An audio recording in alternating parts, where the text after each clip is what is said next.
उनकी बेटियों के खिलौने अपने आप एक जगह से दूसरी जगह चले जाते थे। दीवारों पर लगे फोटो फ्रेम्स खुद ब खुद नीचे गिरकर चकनाचूर हो जाते थे। कल रात हॉरर अड्डा पर आपने देखा कि कैसे बादशिबा और एनाबेल के साये ने हंसते खेलते परिवारों को नरक की आग में झोंक दिया था। लेकिन यकीन मानिए, वो तो बस एक शुरुआत थी। आज मैं आपको उस अंधेरे के और भी करीब ले जाऊंगा, जहां मौत सिर्फ एक राहत बन जाती है। अगर आपका कलेजा मजबूत है तभी इस वीडियो को आगे देखना, क्योंकि आज की ये सच्ची घटनाएं आपकी रूह कपा देंगी। साल 1980, अमेरिका का कनेटिकट शहर। रात के 2 बज रहे थे जब एक पुलिस अफसर ने सड़क पर एक आदमी को बदहवास हालत में चलते देखा। उसके कपड़े खून से इस कदर लथपथ थे कि रंग पहचानना मुश्किल था। उस आदमी का नाम था अर्नी जॉनसन। जब पुलिस ने उसे घेरा तो उसने कांपते हुए बस एक ही बात कही, शायद मैंने किसी का खून कर दिया है।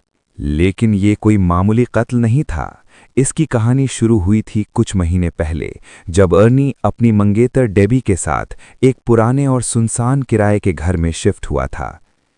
डेबी का 11 साल का भाई डेविड भी उनके साथ रहने आया था। एक दोपहर जब डेविड घर के पिछले हिस्से में खेल रहा था, उसकी नज़र पत्थरों से ढके एक पुराने कुएं पर पड़ी। जैसे ही उसने उस कुएं में झांका, उसे पानी की गहराई में एक बूढ़े आदमी की डरावनी परछाई दिखी, जिसकी आंखें अंगारों की तरह दहक रही थीं।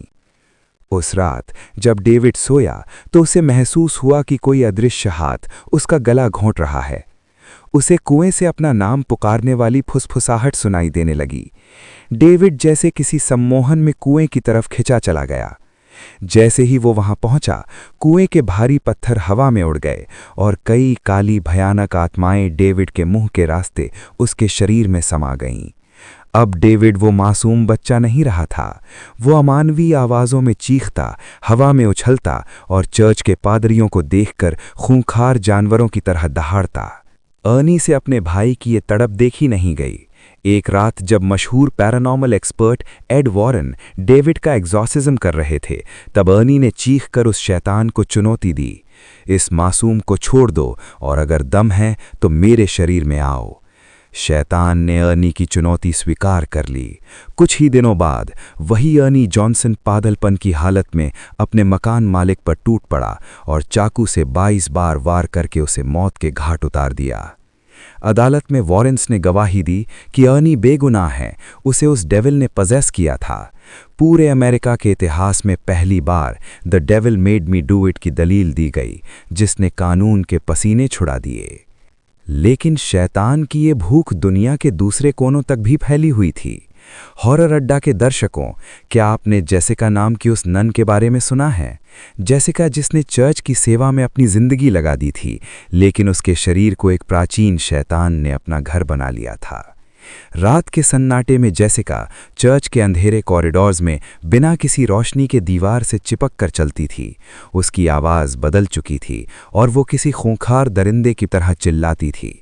जब वॉरेंस ने इसकी जांच की तो पता चला कि जेसिका की मां एक ऐसे गुप्त कल्ट की सदस्य थी जो शैतान को इंसानी बलि चढ़ाता था। जेसिका के अंदर समाया वो साया कोई मामूली रूह नहीं, बल्कि खुद नरक का एक दूत था। जेसिका ने उस काले जादू के प्रभाव में अपने ही पिता को जहर दे दिया था। अंत में जेसिका की रीढ़ की हड्डी किसी लकड़ी की तरह टूट गई और उसकी मौत तड़प तड़प कर हुई।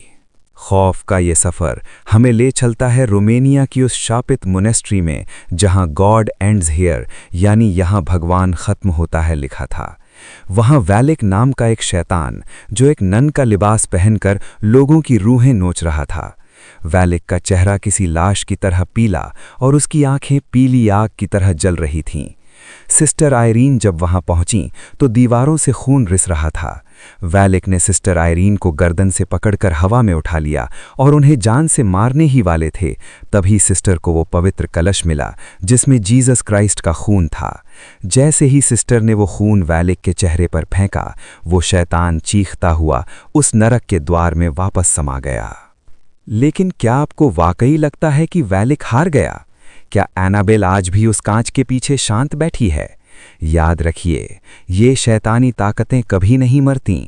ये आपके बिस्तरों के नीचे, आपके बंद अलमारियों के पीछे खड़ी होकर आपको देख रही हैं।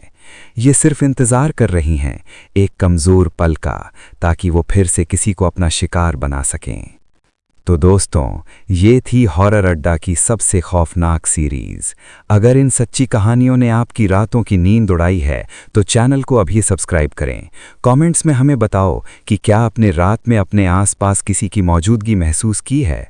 और तैयार रहिए, क्योंकि कल रात हम ला रहे हैं भाग 3, जहां वॉरेन्स के म्यूज़ियम की सबसे खतरनाक चीज़ का पर्दाफाश होगा। सावधान रहें, अपनी पीठ पीछे देखते रहें, क्योंकि शायद कोई है जो आपको अब भी घूर रहा है। शुभ रात्रि।